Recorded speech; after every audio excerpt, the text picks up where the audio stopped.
Selamat datang di tutorial ketiga tentang JavaScript. Dan di bagian ketiga ini kita akan membahas tentang variabel. Coba saya akan hilangkan dulu tulisan pertama ketiga ini. Oh, sorry, bagian tulisan pertama saya hilangkan. Kemudian tulisan ketiga saya hilangkan. Coba saya Ctrl S. Kemudian di bagian filemain.js kita akan beralih ke bagian filemain.js. Coba saya hilangkan saja di sini. Coba saya Ctrl S. Dan kita akan berbicara tentang variabel. Jadi variabel digunakan untuk menyimpan informasi. Apa saja yang disimpan? Kita bisa simpan nama, kita bisa simpan tentang angka, dan juga kita bisa simpan lainnya. Dan kalau kita berbicara tentang variabel, di JavaScript modern, kita menggunakan yang namanya let, dan juga kita menggunakan yang namanya cons. Apa perbedaan dari let dan juga apa perbedaan kalau kita lihat dengan cons? Mari kita lihat. Saya akan mulai dengan yang namanya let, ya. Kita buat sebuah variabel dengan nama let nama seperti ini, ya. Artinya di sini kita akan buat sebuah variabel dan nama variabelnya adalah nama. Kalau misalnya kita akan masukkan dari namanya, di sini saya masukkan, saya punya teman namanya Anton misalnya ya. Saya masukkan Anton begini. Kemudian coba saya akan tuliskan dokumen.write, kemudian kita masukkan di sini nama. Saya Ctrl S. Maka dia akan tampil di sini ya.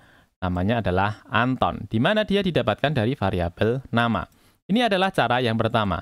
Sebenarnya kalau misalnya kita ingin menuliskan langsung ya, tanpa membuat dua buah baris seperti ini, kita bisa ringkas menjadi satu saja. Caranya langsung kita masukkan let-nya, kita masukkan nama variabelnya, langsung kita inisialisasikan. Nah, kita tuliskan seperti ini. Hasilnya tentu saja sama ya, tulisannya adalah Anton.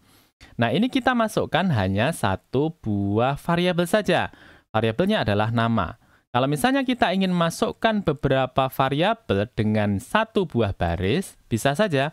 Ini kita bisa masukkan Anton tadi, kita masukkan koma, kemudian kita masukkan variabel yang kedua, misalnya umur begini ya.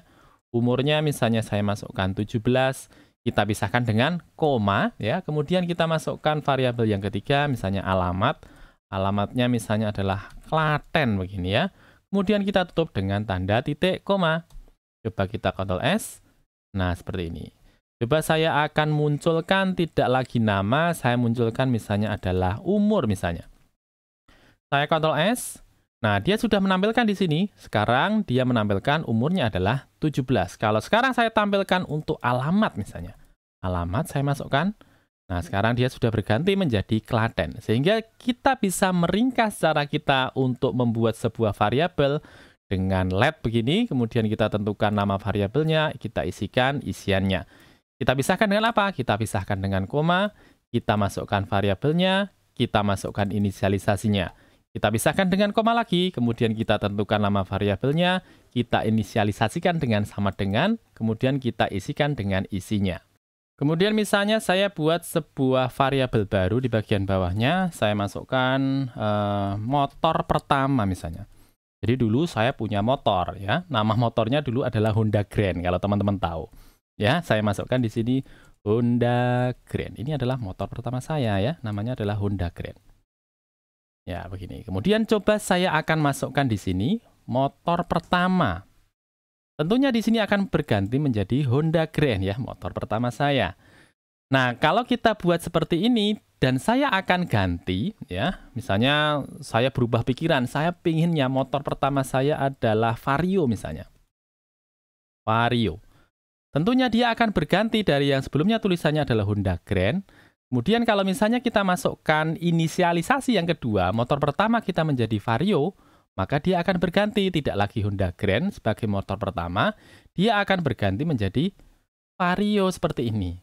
Padahal saya pinginnya, dulu ceritanya, saya itu punya motor pertama, ya tetap saja namanya Honda Grand.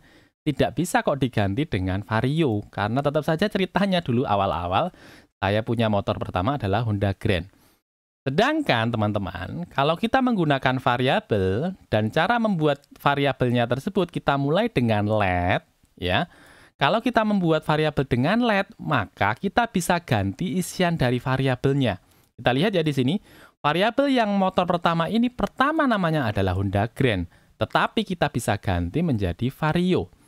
Pertanyaannya, bagaimana supaya kalau kita membuat sebuah variabel, ya, nama variabelnya tersebut tidak boleh digantikan dengan yang lain. Ya, seperti ini, motor pertama. Motor pertama saya, tetap saja yang pertama adalah Honda Grand ya, bukan Vario. Supaya dia tidak boleh digantikan dengan yang lain, maka untuk membuat variabelnya tidak lagi dengan let, tetapi dengan menggunakan cons. Coba saya Ctrl S, nanti dia tidak tampil. Karena di sini kita sudah menginisialisasikan bahwa motor pertama yang saya miliki adalah Honda Grand. Tidak boleh digantikan dengan yang lain. Supaya dia tampil ya di sini saya akan hilangkan untuk yang kedua ini. Saya Ctrl S. Maka sekarang dia sudah tampil ya. Ada tulisannya adalah Honda Grand. Dia dianggap tidak valid ketika kita menginisialisasikan untuk isian yang kedua dengan nama Vario tadi. Setelah sebelumnya kita masukkan inisialisasi nama yang pertama untuk motor saya di sini adalah Honda Grand. Sehingga menjadi sebuah catatan, kalau misalnya kita membuat variabel di mana variabelnya tidak boleh berubah isiannya, maka kita menggunakan cons. Tetapi kalau kita membuat variabel di mana variabelnya boleh berubah isiannya, kita menggunakan yang namanya let. Mungkin teman-teman ada juga yang tahu bahwa kita juga bisa membuat variabel dengan nama var ya. Jadi selain let, cons kita juga menggunakan variabel untuk membuat variabel dengan var. Walaupun sebenarnya kalau di JavaScript modern kita menggunakan dua hal ini, let dan juga cons. Tetapi dulu awal-awal juga menggunakan var juga ya ketika kita membuat variabel di JavaScript. Saya akan perlihatkan bagaimana bedanya. Misalnya di sini saya akan membuat sebuah variabel ya, saya akan buat sebuah variabel, variabelnya saya berikan A begini. Kemudian di bagian sebelumnya saya tuliskan dokumen.write, kemudian saya akan masukkan A begini ya. Kemudian setelah ini saya berikan inisialisasi ya, inisialisasinya saya masukkan 10. Kemudian di bagian bawahnya ini saya akan tuliskan, misalnya di sini saya berikan break dulu ya. Saya berikan break, kemudian baru di bawahnya saya tuliskan lagi. Nah, seperti ini. Coba saya Ctrl S, nanti dia akan menuliskan yang pertama undefined, ini adalah yang pertama ini, undefined.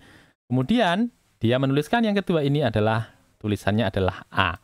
A di sini kita masukkan di sini adalah 10. Coba sekarang teman-teman perhatikan.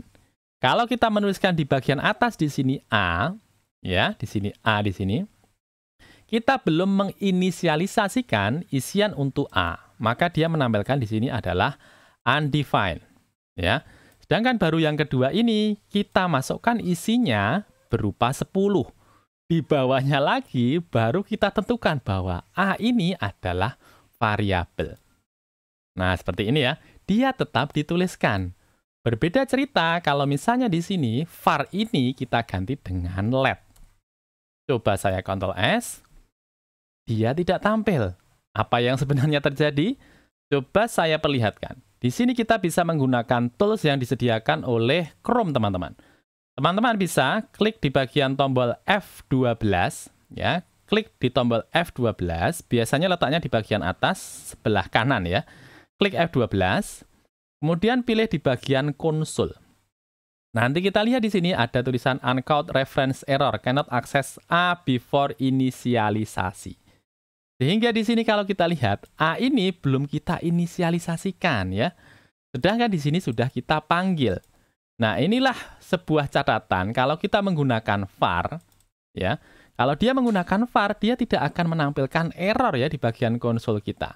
Tetapi kalau kita menggunakan let, dia akan lebih rigid ya, atau lebih ketat ketika kita membuat sebuah variabel. Sehingga ini yang dinamakan dengan heuristik, teman-teman ya.